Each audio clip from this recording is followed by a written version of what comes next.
Hi అండి, నమస్తే. Welcome back to food and good channel.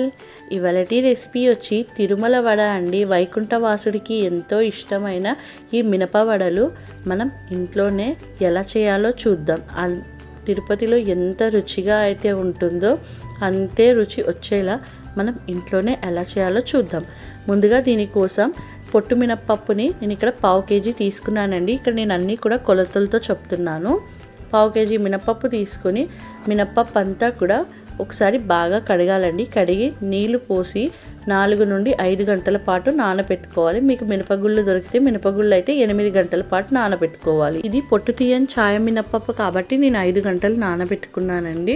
ఇప్పుడు మనకు పప్పు అనేది చక్కగా నానిపోయింది కాబట్టి ఇప్పుడు నీళ్ళన్నీ కూడా వడకట్టేసుకొని మిక్సర్ జార్లో మనం నానబెట్టుకున్న పప్పు వేయాలండి. ఒక్క చుక్క నీరు కూడా వేయకుండా మనం పప్పు అనేది గట్టిగా రుబ్బుకోవాలండి. అలాగే బరకగా కూడా ఉండాలి మనకు పప్పు.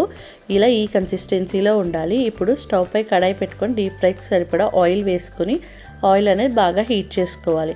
ఈలోపు మనం పప్పులో 1 టీ స్పూన్ బియ్యపిండి వేసుకుంటున్నానండి. బియ్యపిండి వేయడం వల్ల మనకు వడలు అనేవి ఇంకా ఎక్స్ట్రా క్రిస్పీనెస్తో ఉంటాయి.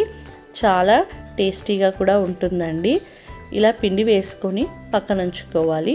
ఇప్పుడు ఇందులోకి ఒక చిన్న మసాలా మనం దంచుకోవాలండి. అది రోట్లోనే దంచుకోవాలి. మిక్సీలో కన్నా రోట్లో దంచుకుంటేనే చాలా బాగుంటుంది. ఇప్పుడు 2 టీ స్పూన్ల మిరియాలు, 1/2 టీ స్పూన్ జీలకర్ర, పప్పు మొత్తానికి సరిపడా రుచికి సరిపడా ఉప్పు ఇక్కడే వేసుకుంటున్నానండి. ఈ 3 కూడా కచ్చా పచ్చాగా మనం దంచుకోవాలి. ఇలా దంచి వేసుకోవడం వల్ల మనం తినేటప్పుడు మనకు మిరియాలు ఘాటు తెలుస్తుంది. అలాగే అక్కడక్కడ మనకు పంటి కింద తగులుతూ ఉంటాయండి. ఇప్పుడు దంచుకున్న మిరియాల పొడి అంతా కూడా ఇందులో వేసుకోవాలండి.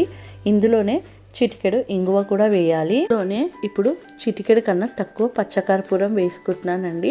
పచ్చకర్పూరం వేయడం వల్ల మన వడలు అనేవి ఇంకా టేస్టీగా తయారవుతాయి. దేవుడికి నివేదించే ఏ ప్రసాదంలో అయినా పచ్చకర్పూరం వేసుకుంటే చాలా రుచిగా ఉంటుందండి. ఇప్పుడు పిండి అంతా కూడా బాగా కలిపేసుకోవాలి. కలుపుకొని ఇప్పుడు ఒక తడి క్లాత్ తీసుకోవాలండి. పల్చటి కాటన్ తడి క్లాత్ తీసుకొని మనం రెడీ చేసుకున్న మినప్పిండి ఒక ముద్ద తీసుకొని మనం తడి చేసుకున్న క్లాత్ పైన నెమ్మదిగా వడలాగా ఒత్తుకోవాలండి. ఈ పిండి అనేది కొంచెం జిగురుగా ఉంటుంది కాబట్టి చేతికి కొద్దిగా వాటర్ అద్దుకుంటూ మనం వడ అనేది స్ప్రెడ్ చేసుకోవాలి. ఈ వడ అనేది మందంగా ఉండకూడదు, అలాగే పలచగా కూడా ఉండకూడదండి. మీడియంగా ఉండాలి. అప్పుడే మనకు వడ అనేది చక్కగా క్రిస్పీగా వస్తుంది. ఎంత వీలైతే అంత పలచగా ఒత్తుకోవాలండి.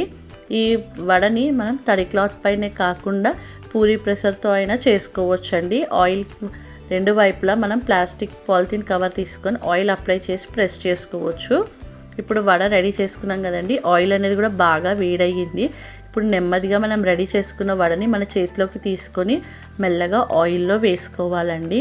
వేసుకొని కదపకుండా 2 నిమిషాల పాటు వేగనివ్వాలండి. మనం కదిపితే వడ అనేది చెదురైపోతుంది కాబట్టి కదపకుండా 2 నిమిషాల పాటు వేగనివ్వాలి.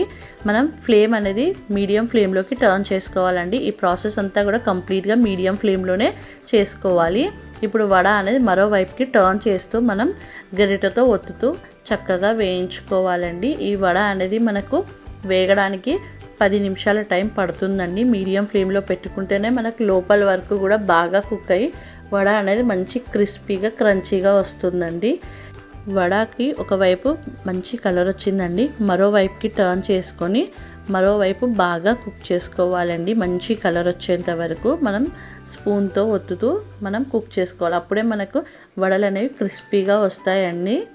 ఇప్పుడు మనకు వడలు అనేవి చక్కగా వేగిపోయాయండి. చూడండి, రెండో వైపు కూడా మంచి కలర్ వచ్చేసింది. ఇప్పుడు నేను దీన్ని తీసేసుకుంటున్నాను. ఇది చల్లారిన తర్వాత మనకు గట్టిగా తయారవుతుందండి. వేడిపైన ఉన్నప్పుడు మెత్తగానే ఉంటుంది కాబట్టి మనం చల్లారిన తర్వాత తీసుకుంటే బాగుంటుంది. మిగతావి కూడా ఇలాగే చేసుకోవాలి. అంతే అండి, మన ఎంతో టేస్టీ అయిన తిరుమల తిరుపతి ప్రసాదంలో ఒకటైన వడలు రెడీ అయిపోయాయండి. ఇది చల్లారిన తర్వాత తింటే గట్టిగా చాలా బాగుంటాయి. తిరుపతిలో ఎంత టేస్టీగా ఉంటాయో అంతే టేస్టీగా మనం కూడా ప్రిపేర్ చేసుకోవచ్చండి ఇంట్లో. సో మీరైతే డెఫినెట్లీగా ట్రై చేయండి. మీకు ఈ వీడియో కనుక నచ్చినట్టయితే లైక్ చేయండి, షేర్ చేయండి, అలాగే సబ్స్క్రైబ్ చేసి కామెంట్ చేయండి.